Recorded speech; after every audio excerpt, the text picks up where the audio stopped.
in Brasilien gewesen? Nein, noch nie vorher. Und welche Kriterien habt ihr berücksichtigt, um die besten Videos auszuwählen? Wir haben alle Videos angeguckt, wirklich alle. Die waren wirklich super. Also, es waren so viele und ich habe deinen garantiert gesehen. Nein, wir sind von einem Jungen. Ja? Kleid. Ja, mit den roten Kleidern? Sehr schön, sehr schön. Natürlich.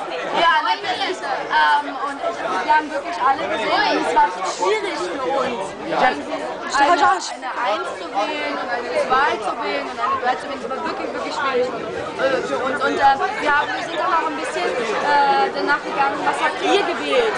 Wie viele Punkte habt ihr denen gegeben? Ja, und deswegen habe ich das. Okay. Und wie haben euch die Videos von Wettbewerb gefallen? Wir fanden es total schön, dass überhaupt irgendjemand ein Video gemacht hat. Das war wirklich, wirklich sehr toll. Wir hätten nie gedacht, dass irgendjemand für uns irgendwie Interesse zeigt, weißt du? Und sagt, oh, dann Rostock, ja, okay, ich weiß und ich mag das, weißt du?